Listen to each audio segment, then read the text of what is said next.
Morning 4:00కే లేచి స్నానం చేసేసి ఈ స్వర్ణగిరి టెంపుల్‌కి అయితే వచ్చాము. లాస్ట్ టైము వచ్చేటప్పుడు దర్శనం అవ్వలేదు. నాకెందుకో దర్శనం చేయకుండా వెళ్ళబుద్ధి అవ్వలేదు. సో, మళ్ళీ వచ్చాము. మార్నింగే రావడం, ఎవ్వరూ లేరు. ప్రశాంతంగా దర్శనం అయితే అయింది. దేవుణ్ణి మంచిగా దర్శనం చేసుకోవాలనుకునే వాళ్ళు మార్నింగే రావాలి. నైట్ చాలా హడావుడిగా ఉంటుంది ఇక్కడ. 7కే ఇంకా డోర్స్ అవన్నీ ఓపెన్ చేస్తారంట మార్నింగ్. చుట్టుపక్కల ఓపెన్ ప్లేస్, చల్లని గాలి, టెన్షన్స్ కనుక ఉంటే ఒక్కసారిగా మర్చిపోతాము. ఎర్లీ మార్నింగ్ వెళ్ళడం ట్రాఫిక్ కూడా తక్కువే ఉంది. వెళ్ళడం రావడం చాలా ఈజీ అయిపోయింది. నాకైతే ఇంకాసేపు ఉంటే బాగుని అనిపించింది.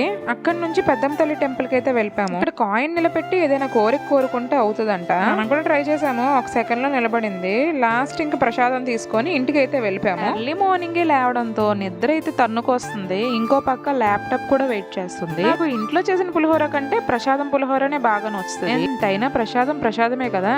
వీడియో నచ్చితే లైక్ చేయండి. Bye bye.